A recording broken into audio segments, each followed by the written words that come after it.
Welcome back, everybody, to another episode of the Pinstripe Prospects Podcast. We are at episode number 15. Yep, we made it to episode 15. We're glad that you're with us. We hope you're staying safe. Hope you're following all the rules. So we try to make it through this COVID-19 pandemic together. I'm Ricky Keeler. Glad to have you back. We're getting close to Memorial Day weekend. We got the draft coming up, and we'll remind you later why we are your go-to place for all Yankees draft coverage. Be sure to check that out later. We have a great interview coming up for you in a little bit. We talked to former Yankee 8th-round pick Connor Spencer, who now works as a national scouting coordinator for Perfect Games. We talk about how amateur scouting has taken a little bit of a hit during the pandemic. We've talked about this year's draft class, look back at Connor's career a little bit. I think you'll enjoy the interview that we did with him. We'll, of course, get into what's going on in the past week. Of course, MLB and MLB PA still negotiating, try to figure out if we're ever going to play. And we're going to dive into Blake Snell's comments on Twitch, because that happened since we were in here last week. So we'll talk about that for a little bit. We'll have some fun along the way. I want to remind you could follow us on Twitter at Pinstripe Pros. Like us on Facebook, follow us on Instagram. Be sure also to like and subscribe to the podcast on iTunes. Give us that popular 5-star rating, but we want to hear from you. What guests you want us to have on the show, what segments you want us to do, what topics you want us to talk about. It's all about you. We want to hear from you. So please feel free to do that. Also, you can send me an email, rickjkeeler@gmail.com. Remember, you can also sign up for our Dugout subscription, which we'll talk about later. You get it free for the first 30 days. Just use the promo code IMissBaseball. We have cool T-shirts that we're also selling as well. I'll get to that link in a little bit. Then you can go and buy a T-shirt and support the podcast and the website as well. I want to bring in my good buddy James O'Connell on the show. James, how you doing? Same old, Ricky. Nothing changed, really. How about you? Doing okay. There's some sports back on this week. That was pretty good. Yeah. I have to get your thoughts on this before we get into the interview with Connor. It says there's a big golf match this week. I want to know who you're picking. Oh boy, that was my final thought. Don't take my hand. All right, we'll save it. I got thoughts on that. Don't take my hand. Let's save it. I finished The Last Dance.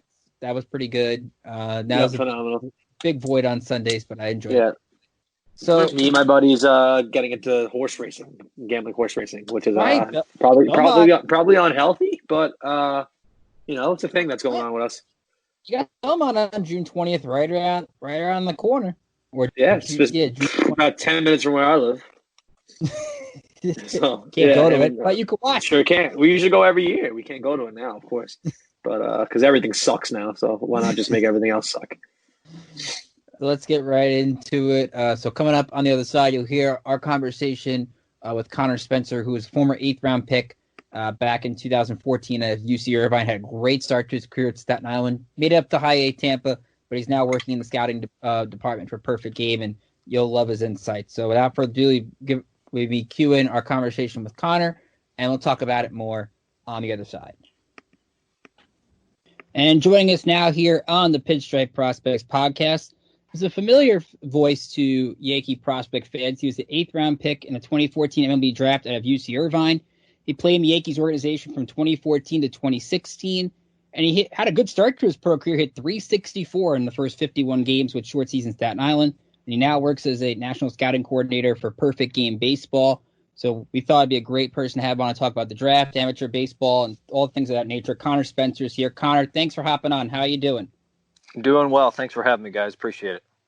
Happy to have you. So first off, I just probably have to, what is this time that we're all going through this pandemic and trying to get through it together? What has this time been like for you? Bizarre, to say the least. Yeah, it's been bizarre. It seems like every day I'm on my phone, I'm on Twitter, I'm talking with my coworkers, and news just seems to change by the hour. And so I'm on my phone far too much now these days, trying to figure out what's going on. But yeah, it's been bizarre, and talking with quite a few of my buddies who are still playing. They're just trying to, keep up with what they're allowed to do. And it just kind of seems like it's different in every county, but yeah, bizarre for sure. It makes it really difficult to coordinate any type of amateur scouting or anything like that, because usually this time there would have been a bunch of showcases, or still some showcases coming up for the draft, and right now there's nothing. And with the shortened draft, I'm sure that's something that's really being looked at right now.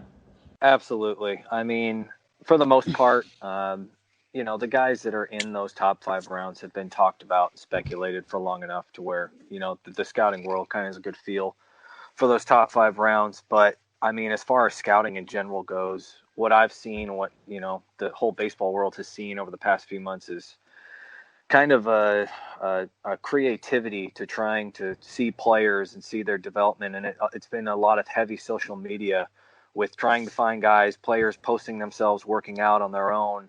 Um, you know, it things like, stalker guns and, hard data is tough to come by, but plays a huge role when trying to find, new leaps and bounds over social media. And it's just been an interesting time to see evolve. Connor, with you working with Perfect Game, it has to be an incredibly difficult time for these players who are looking to be scouted at these tournaments. It's arguably the place to be for amateur players that find college scouts or even major league scouts for that matter. So how difficult has it been for you guys over there? Absolutely. It's been extremely difficult. For us right now, we've pretty much, all of our tournaments and showcases since pretty much it's been since mid-March now have been completely shut down. There's been no tournaments, no showcases, no nothing, no baseball whatsoever around the country, at least organized baseball around the country. And so it's been a challenge, and we've tried to do our, most of our staff is furloughed. I mean, there's no baseball to watch, so there's no job for us to do. But what we've tried to do in our own time is work with social media, try and get exposure to guys that still need exposure. But it's an extremely difficult task when you're not able to get in your car and go see guys and post those videos yourself. I mean, the other huge challenge during this time is the discrepancy of the discrepancy in work that guys are able to get. Just taking, for example, here in Southern California, I live in Orange County, and Orange County's been, relatively speaking, has done a pretty good job as far as, not getting huge bursts of cases of COVID-19. But if you cross county lines into the metro area where it's a dense population, into LA County, it's been really bad. And of course, the regulations that have been put down on the different counties have been different. If you live in downtown LA, you are stuck. I mean, everything is shut down. Even restaurants in the downtown LA area, you can't even take out from downtown restaurants. Everything in the metro area is shut down, and you are on lockdown pretty much. But if you're here in Orange County, there is, it's you're still on a stay-at-home order, but it's social distance. You can still go to restaurants, you can still get takeout, parks are open, beaches are open. So the discrepancy in how guys work in the two counties, if you live here in Orange County and you're an amateur ball player, I know plenty of baseball coaches, of hitting coaches, pitching coaches who are going against social distancing rules and still working guys out. They're still going to their hitting coaches and pitching coaches and getting that work in and still finding development during this time. But if you're a player who lives near downtown Los Angeles, you're stuck right now and you're not seeing that same level of development. You are literally have your backyard at your disposal and maybe your local park, and that's about it. So it's been very tough, as far as this gap in between what guys have been able to do during this time. So Connor, being that the MLB draft has changed now to a 5-round draft, if you were in this class, considering you were an 8th round pick, you wouldn't have been taken. And you wrote a great blog post on your thoughts on everything. So I wanted you to give the listener a chance to hear your thoughts on how the draft has changed for this year, and what advice would you have for this year's draftees that don't get taken? Of course. Gosh, it's so complex. And some of the things that I mentioned in my blog post, just what a shame it is for especially the guys that would have gotten drafted this year in rounds 6 through 10. There's a really significant amount of money that those guys are losing out of, life-changing money that would have set them up for, at least elongated opportunities in the minor leagues, something to live off of in the minor leagues to get them, their best chance possible at the bigs. It affects not only this class, but it affects a myriad of classes going forward as far as, kind of the trickle down effect of talent that's going to come of this 2020 class. If you're a player coming up in this 2020 class, if you're one of those guys on the cusp that, much like me, I could have went the third round or I could have went all the way to the eighth. Scouts kind of give you that range when they tell you, well, you could go here, unless you're a true, top couple round guy, and they say, yeah, you're going to go, first round, second round. Oftentimes scouts will go, well, you could go 3 to 8, you could go 5 to 10, somewhere in there. For that kind of on the cusp guy that finds himself on the outs of that round 1 to 5, there is, in my personal opinion, and of course this isn't the scout in me, this is the player in me talking, there is absolutely no reason for you to sign for $25,000 or what the minimum is as a free agent. You should, if you have a year of eligibility, you should go back, play again, and come back next year. However, like my blog post said, there's complications with that as well, because if you decide, if you're a fringe guy, a 6 to 10 round guy this year, and you decide, well, I'm going to take my chances. I'm going to not take the free agency money, and I'm going to go to next year's draft. Next year's draft could potentially be one of the, I shouldn't even say could potentially be, is going to be the strongest draft class I think Major League Baseball has ever seen in the history of draft classes, just because of the trickle down effect of talent that would have been taken this year that's going to be taken next year. So if you're a fringe guy this year, you might come back next year and find yourself on the outs of that top 10 round. Now you might go even further, and your draft stock might even slip further. So it's a mess, in my opinion. It's a total mess. Yeah, I tend to agree with you. The shortened draft this year, cutting it down from 40 all the way down to 5 rounds, is going to have huge ramifications for the future. And we're looking at this year, it's more than likely there is going to be no minor league season. So there's going to be no rosters for these guys to fill out. And absolutely, a lot of teams have not even released anyone from minor league spring training, which, as you know, usually happens towards the final week of minor league spring training. At the end of minor league spring training, there's usually a large number of players being released, and that hasn't really happened yet. So a lot of these teams are so fully staffed. So that's really going to have an effect on the amateur players coming in. Is one, if the auction goes through, there's going to be a lot less spots, and two, there's going to be a lot more guys that are staying in the system that usually would have been released. How does that really affect the amateur guys coming in? Absolutely. And here's another kind of something to add on top of that, and kind of the answer to that. My answer to that question is, I have been kind of an advocate since the end of my playing days for a smaller farm system in Major League Baseball. You got over 200 guys in the system. There's 2 short season A teams, and there's 2 rookie ball affiliated GCL teams, and so many guys in the system. I get it, but why not make the farm system a little bit smaller, push some guys into independent ball leagues, make independent ball, give some more disparity to independent baseball. More guys could be taken from independent baseball after they've developed to come back to the minor leagues.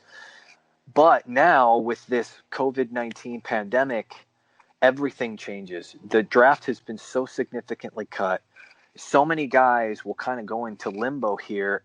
And the biggest problem is on the end of this pandemic, we don't really know how many organizations, especially, independent ball, some of the smaller minor league, clubs and smaller minor league teams, how many of these organizations are going to survive on the other side of this? And if, there is a heavy percentage of teams and organizations that are affected financially from this, those opportunities for guys that have been cut out of organizations now no longer will be there. So instead of guys getting to go find opportunities in other aspects like independent baseball, now those opportunities are just completely wiped away. And it's sad to see. Connor, I just want to get your take on the whole no fans proposal for sports. How much of an impact do you think that is going to have on Major League Baseball specifically, and just the overall outlook of the game? Because in my opinion, we need the fans kind of there to bring that extra element in a sense. But I get it's dangerous and stuff, but I think it's going to be a real hit for Major League Baseball. It's going to be different for sure. For me personally, I would rather watch, some sort of baseball. I would rather, hope to play some sort of baseball than no baseball at all, of course. Right. But of course, it's far more complex than that. Having no fans in the stands is going to be very different. It'll change the aspect of the game, for sure. Of course, there will still be high pressure situations, but there sure as heck won't be any, bottom of the ninth, 2 runners on, and the crowd is in your face type of situations. It's going to play out differently, for sure. But baseball is unique. Unlike the NBA, the MLB, has takes heavy revenue from local TV broadcasts and doesn't rely as heavily on ticket sales. So the sport can survive without it, at least for a little while. So we'll see how it goes. Yeah, to hop in on that regards, and this goes to a point you mentioned before about independent leagues and some of these minor league teams. Unlike Major League Baseball, these independent leagues and minor league teams cannot rely on media rights to exactly bring type of income because they're 100% relying on getting butts in the seats. So with no fans being allowed into these games, what's the likelihood of we actually having a traditional minor league season? Like I said, it's looking less and less as each passing day. But would teams even want to send their players to these stadiums if that was an option? And that's the golden question is, what organizations are going to survive this? Because you're absolutely right. The financials for minor league organizations who can't put butts in seats right now is really, really difficult. It's tough, and it's bleak. Of course, there are the teams out there around the country. There are minor league squads that do have strong financials and have a strong fan base and are in somewhat larger populated areas. But there are a whole heck of a lot of organizations that are going to find themselves in trouble at the end of this if they haven't already. And yeah, I wish I could give, great news, some opportunistic news about this, but it's tough. It's really tough. I don't know. I wish that I could say that Major League Baseball, was on board with the MILB and would step in and help some of these organizations out. But, Major League Baseball has drawn a line in the sand and has, put their opinion out there that they want this to be much, much smaller farm system, and I don't think there's any help coming from Major League Baseball anytime soon. Yeah, and to talk a little bit about the contraction, I'm like I said, you were an advocate of a smaller farm system. The Yankees at one point had 10 teams. They currently have 9. I understand wanting to have a smaller farm system. My problem is I don't see a reason to get rid of short season. No, I totally agree with you. I think having at least one short season, because there's plenty of guys that are too good for complex, but not good enough for a full season league that need that in between. And I think that it's in itself is a little bit short-sighted, and I would definitely like to get your opinion on that and your viewpoint. For me, short season A is the perfect spot for the quality player, the top 10 guy that you're not quite ready as an organization to commit to sending him to low A, but he's a college player. He just got finished with his season. He made, he made a run in the college playoffs. Well, now it's June. And, are you just going to throw that kid straight into an A-ball team that's midway through the season, or shove him onto a short season A team where he really can kind of get that first taste of pro ball and kind of start a season almost fresh, and have it almost it's almost like it's a transition from college summer league ball, from playing in the New England League, playing in the Cape, playing in the West Coast League, to now this is professional baseball, and see, it's not that different. It's kind of the same deal. You've went through this. It's a great leader into what professional baseball is, and to not have that anymore is a shame. So, Connor, you've taken a look at some of these players coming into the draft, but we'll get into that in a little bit. But I want to get your thoughts on, you, of course, had a professional career at the Yankees. What made you want to get into scouting? Once I retired from the game, I pretty much knew that I wanted to work in baseball. And I was pretty much just trying to get my foot in the door into baseball operations in any way possible.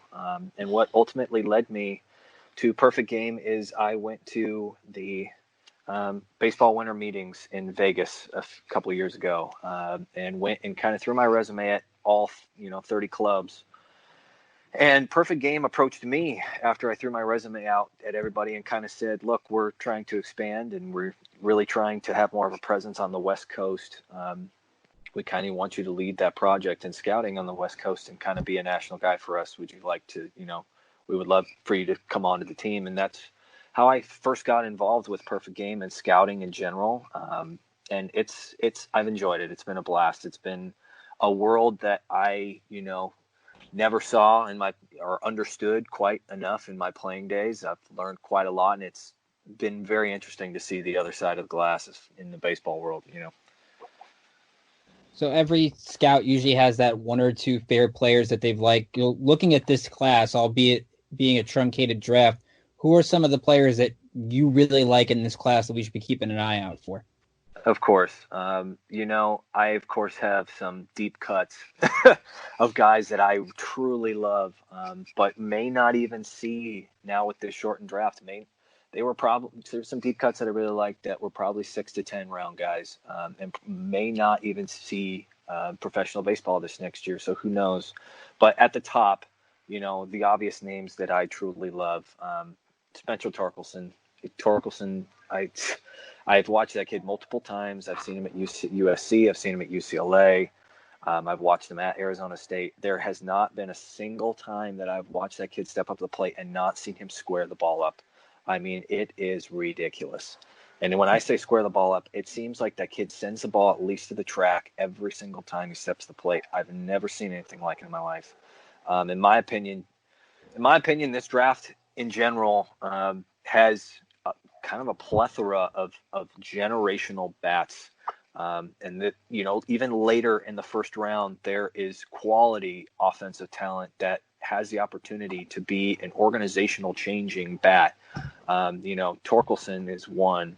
Heston Kjerstad's another. Austin Martin, Nick Gonzalez. These are all college guys that could step into your organization and make a pretty quick impact at the major league level. There's even high school bats that I think with some seasoning are going to be key role players in the major league someday. Guys like Zach Veen, who really turned it on, is one of our, I think, Perfect Game. We have him rated as the top high school player right now, or at least one of the top high school players right now. Really strong bat, really quick hands. Another kid that's really turned it on or at least every time I see him, is Blaze Jordan is another kid that everybody's talking about. And with Blaze, he's kind of that, has really great, strong hands, kind of that strong corn-fed corner guy, just from, he's from the South and just hits the ball freaking mile, man. I mean, watched him at area code games and watched him take a low and outside fastball that he just kind of butt out, threw his hands at, and proceeded to go 101 off the bat into the right field corner, splitting the outfielders for a double. And that was, really something quite impressive. So he's another bat to watch. But yeah, again, there are some great arms, don't get me wrong, but I think highlighted are some generational bats you're going to see throughout the top 2 rounds this year. So looking at it from a Yankees perspective, and you know what it takes to play in the Yankees organization, you did it for a couple of years. What should the Yankees be looking for, especially since in this draft they're only going to have 3 picks to work with? How should they approach it, and who are some guys you think could be ideal Yankees? For the Yankees, they have different strategies. But for one thing, I know that the Yankees like power, especially left-handed power, because of the stadium that they play in. Guys, guys like Heston Kjerstad would be an unreal pick if available for the Yankees. But it just kind of depends on which direction they want to go. here's another great example that I think would fit into the system fantastic, actually, now that he comes to mind. If he's still available, which he still might be. He was a really strong, high pick last summer. Stock kind of fell a little bit after the summer that he had last summer. But Pete Crow Armstrong, is pretty local here. He's an LA kid, but tools are off the charts. Incredible speed.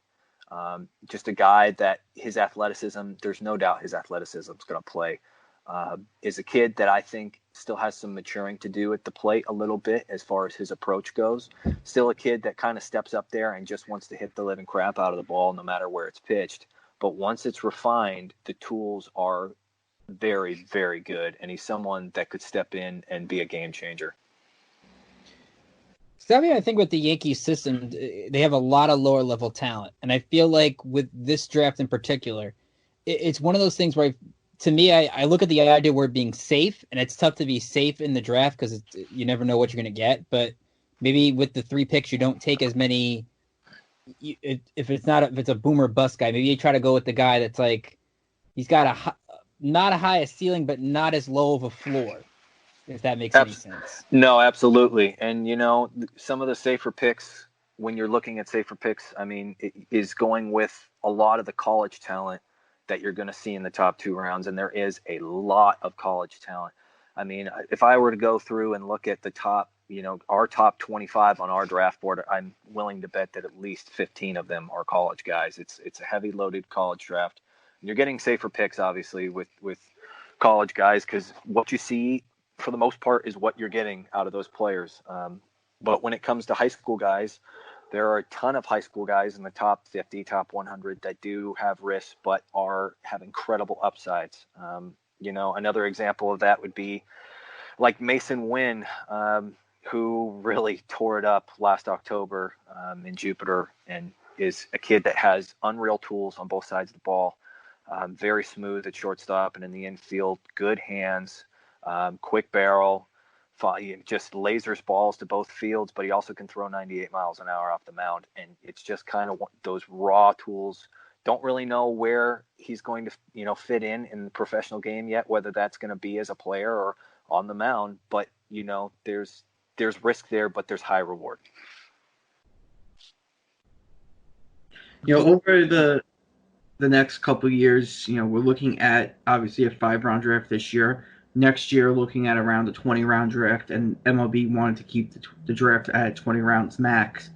Is that really going to put more emphasis on college guys being drafted, the guys that can, possibly move up quicker through the farm system versus a lot of these high school kids that are high risk but high reward? Absolutely. I think you hit the nail right on the head. Even sabermetrically, just as far as the numbers go, your safer pick is the college guy. You're getting the more developed player. You're getting the kid that has gone and played summer baseball, who has moved away from home for months on end and lived with the host family and taken 14-hour bus rides, and who knows what the pro experience is, who knows who he is as a person, who knows and understands his game.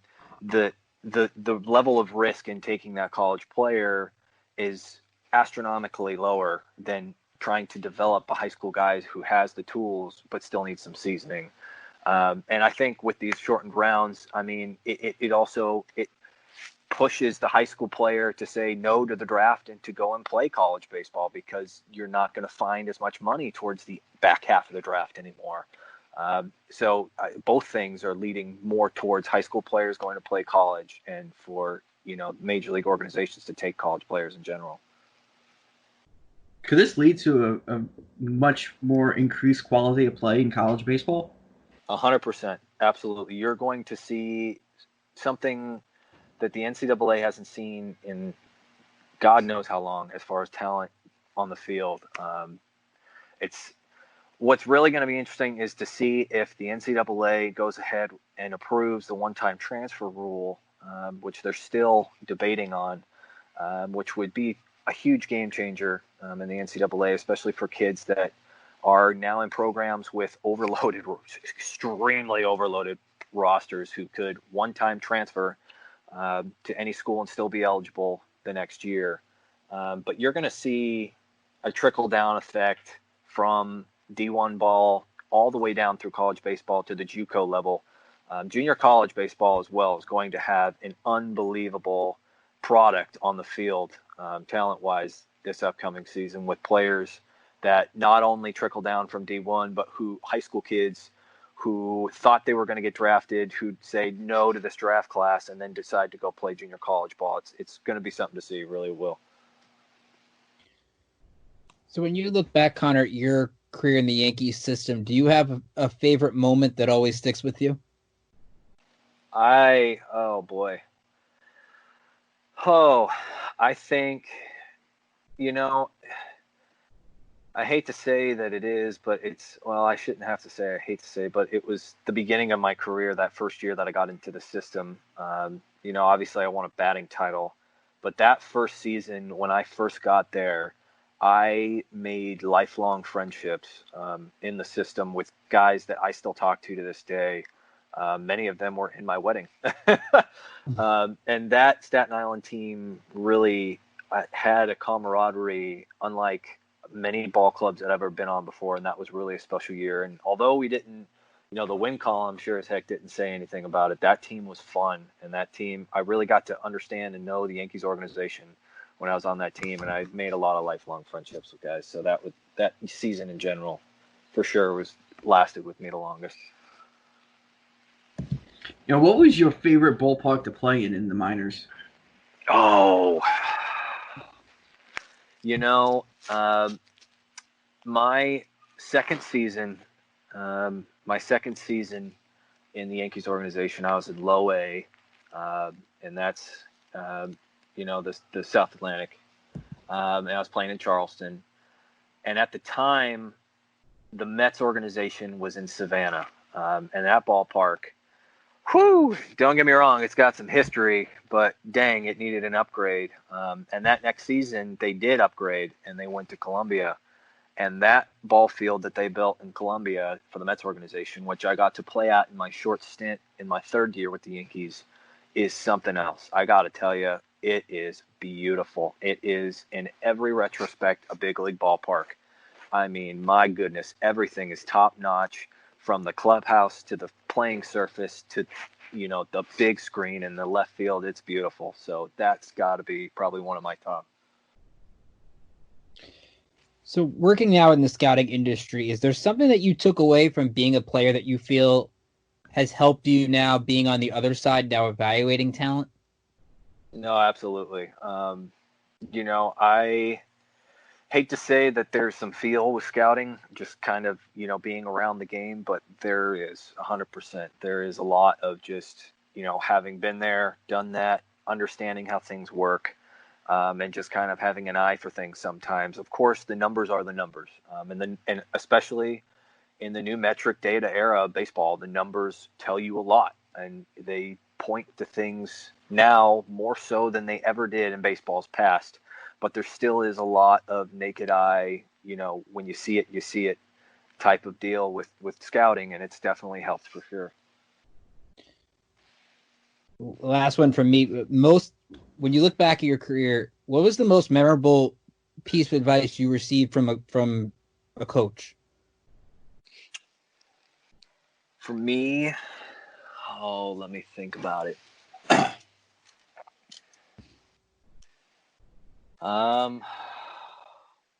For me, the most memorable piece of advice I ever received from a coach. For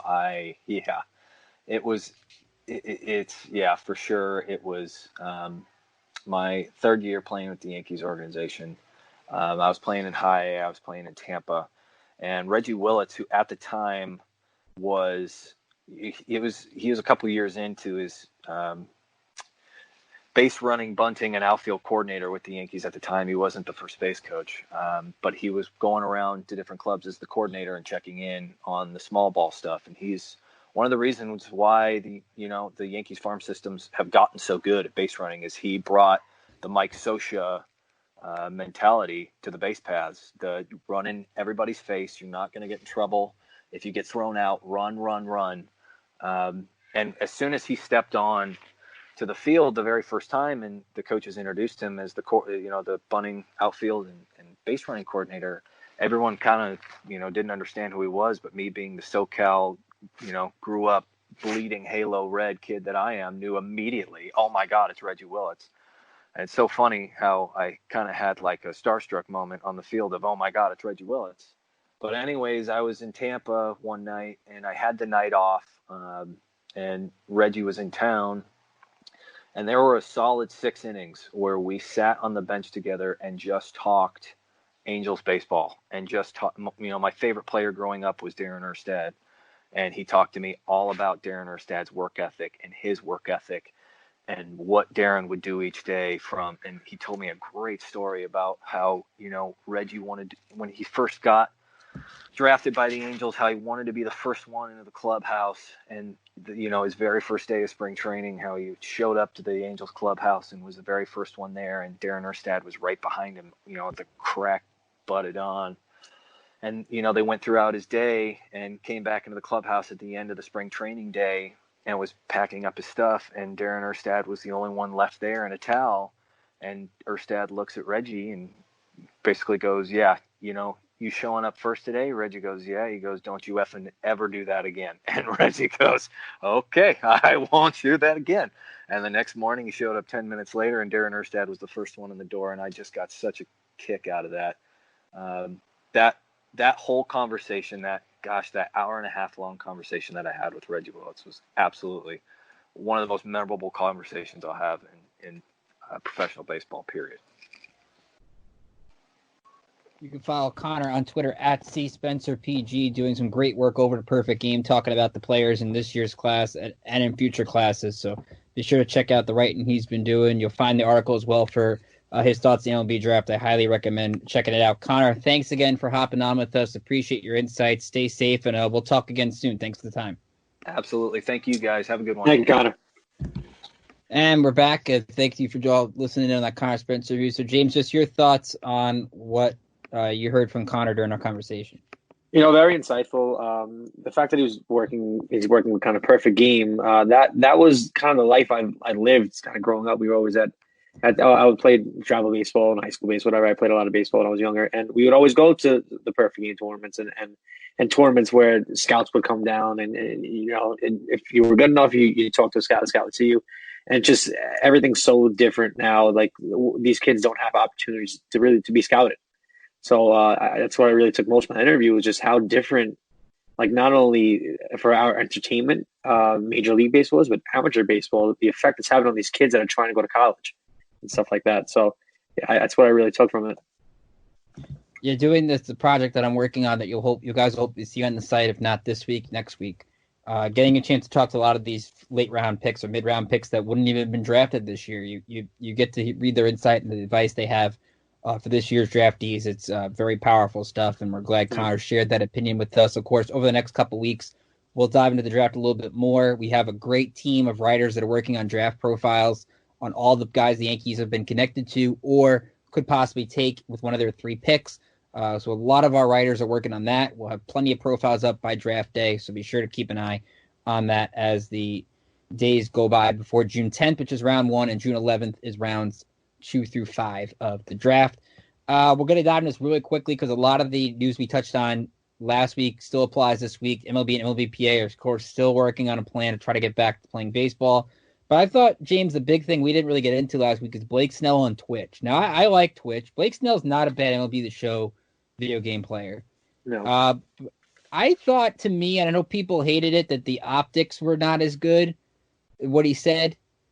But I get it if he's coming from, like, we talked about it last week a little bit. That's why we won't go in too much on it. But if you're talking about taking less than half, I don't like it. If he's just talking about, let me just get the money I'm supposed to get for 82 games, I completely get where he's coming from. And he got the support from Bryce Harper saying at least he said it. So you could tell a lot of maybe not a lot of the players, but some of the players have the mindset that Snell does.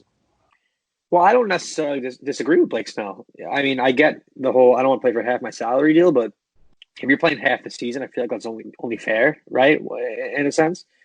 But the thing that it's kind of struggling with me is like the idea that the owners want, I believe, an extra 30% of the deferred salary. Isn't that what they said, the owners?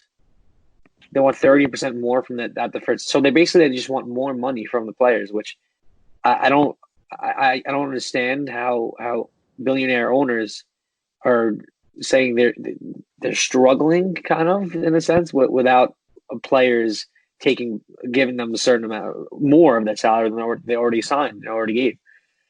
So I don't disagree with Blake Snell. I players should be paid what they're worth. It's a difficult time, but I mean, I wouldn't go to work for half my salary and then some. That's just not something I would do.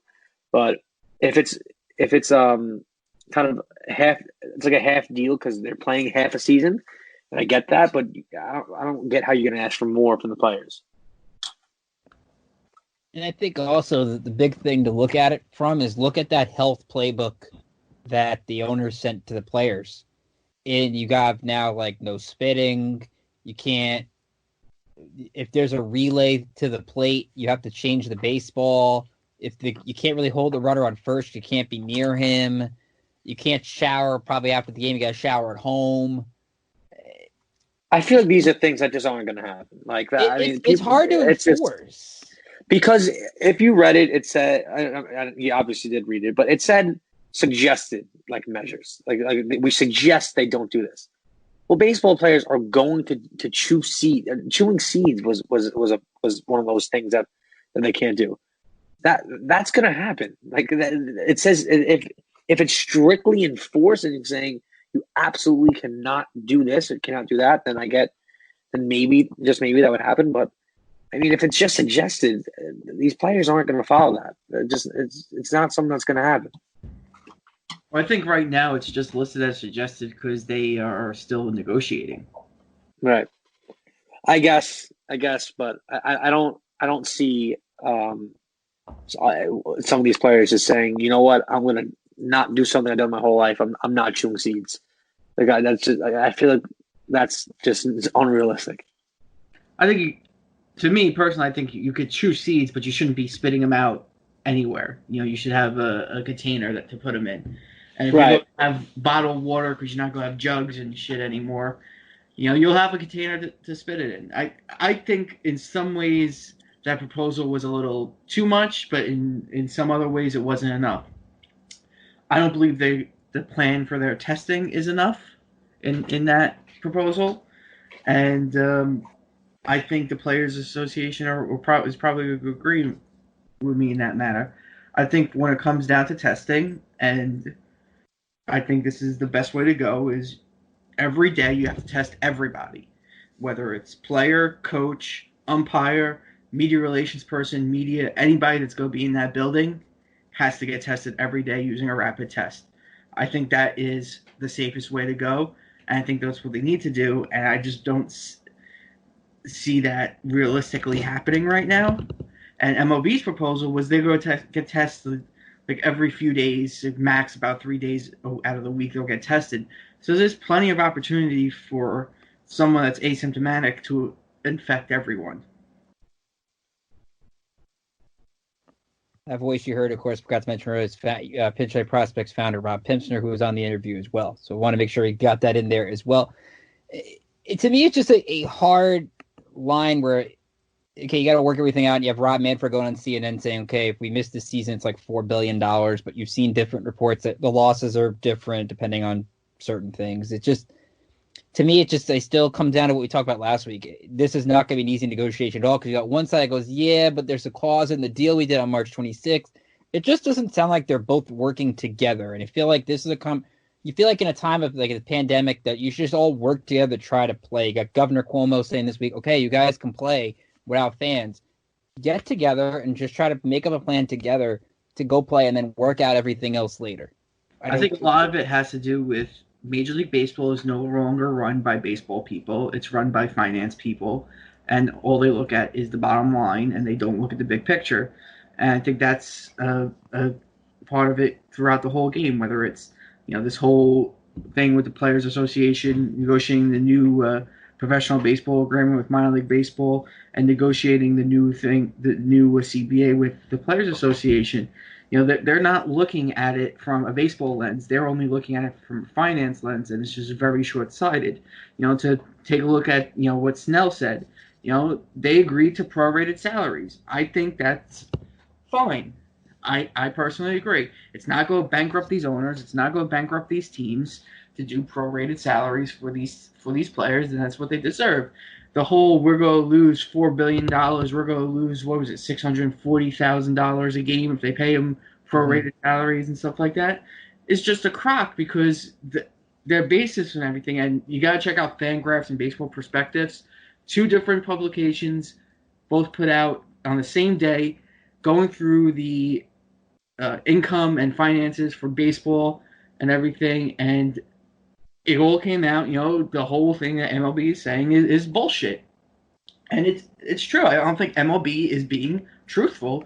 And without MLB releasing their actual books, it's going to be very difficult. And MLB is going to need to do that. And when I say that, they're going to also need to be honest about the teams that have taken below market rate TV deals in exchange for ownership of TV networks, because that money is not being counted towards baseball money, but those teams are making money off of it. And I think that's a big part of what's going to happen in the future with these negotiations with the Players Association, is that money's being hidden from the Players Association and is not being counted, and it's a big sum of money. Agreed. Well said. I couldn't say any better than myself. Definitely a lot of issues that they still have to work out, and we'll see over the next week as we get into the holiday weekend. Because it sounds like from the article Ken Rosenthal and Evan Drellick on Athletic, they've got to figure this out by June 1st, or it doesn't appear that we're going to get. Because if your plan is to get the season started July 4th, you got to get, or somewhere around there, you got to get it done now. 100%. Yep. So we'll see what changes over the next week, and we'll be back, of course, to talk about it next week. I want to remind you, of course, you can remember to sign up for our Dugout subscription. We have scouting reports, player interviews, features, and much more, in addition to our free Major League coverage. You can sign up for our Dugout membership program at $7 a month or $63 a year. Use the promo code IMissBaseball and you get your first 30 days for free. So it gives you an opportunity to check it out, see if you like it. We think you will, but we want to give you an opportunity to see if you do. And be sure to go to belowthecollar.com/pinstripepros, and you can check out these cool T-shirts that we have that also help support the site. They got the primary logo of the site and the podcast logo, which is really cool. So be sure to check out those T-shirts. We do our final thoughts every week, and it's obviously James dove into his final thought a little bit at the beginning of the show. James, I'll let you have the floor. Who you got this week in the golf? Give me all of the Peyton Manning, Tom Brady, Tiger Woods, and Phil Mickelson matchup, man. Give me all of it. I cannot wait for it. There was a little bit of a preview kind of this Sunday. I don't know if you saw that. It was Rory McIlroy, Dustin Johnson versus Matthew Wolff and Ricky Fowler. TaylorMade did something. That's a golf company for those who don't know. This Sunday, so kind of like a pre-wrap at Seminole Golf Club. And that was pretty cool. It was kind of a little awkward. I don't know why I felt a little awkward watching it, because I feel like those guys just aren't close enough. I am real excited to hear Peyton Manning and Tom Brady chirp each other, and Tiger and Phil chirp each other. I am so excited for this Sunday. You have no idea. I've been looking forward to it ever since it's announced. So this Sunday on TNT, the match 2, I believe that they're calling it, Tiger Woods and I believe it's Tom Brady versus Phil Mickelson and Peyton Manning, or I might have it wrong. I think it's Tiger. It might be Tiger and Brady. I don't know. I forget. Hold on. I don't know. I'm drawing a blank. But regardless, watch it. Yeah, Tiger and Brady versus right. Peyton, that's what I thought. And Peyton and Phil. I'm torn because I like Tiger, but I'm not a huge fan of Peyton. I'm not a huge fan of Phil, but obviously I'm a big fan of Brady. So I wish they flipped the teams around. Yeah, honestly, I'm no matter what Tiger's doing, I'm rooting for Tiger. I'm a big Tiger guy. Yeah, I'm a big Tiger guy. So I mean, you could put David Ortiz on Tiger's team. That's over for him. Fair enough. So that's a good thing to get you through your Memorial Day weekend with a lot of sports not going on. You get that. So I think obviously that'll be a fun thing for everybody. I wanted to use mine, of course. A lot of the big talks with the Bowling Green baseball program ending, the Furman baseball program ending. Sad for a lot of these kids that who will likely only play college baseball, that now they'll have to find somewhere else to play if they play at all.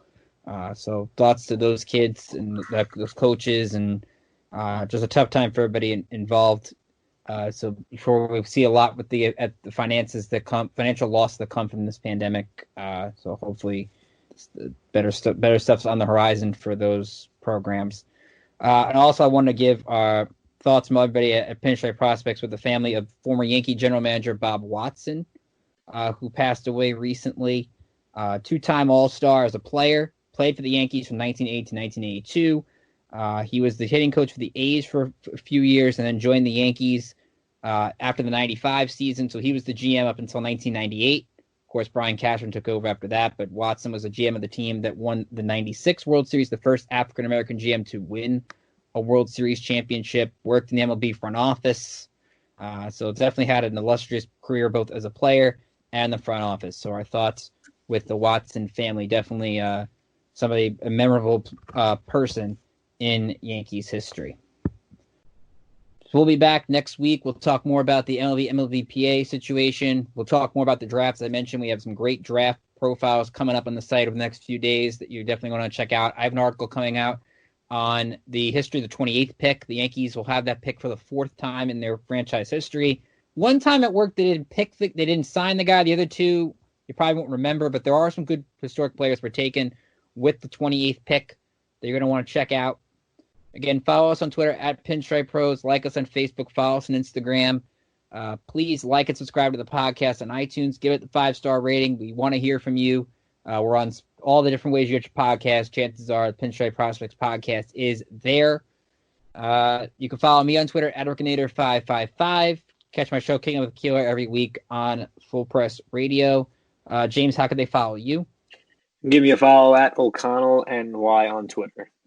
And be sure to sign up, of course, for the Dugout membership program and take advantage of the premium features that we have on the site. So from all of us here at Pinstripe Prospects, we hope you have a safe Memorial Day weekend, and we hope to see you back here next week. Thanks again, everybody. Later.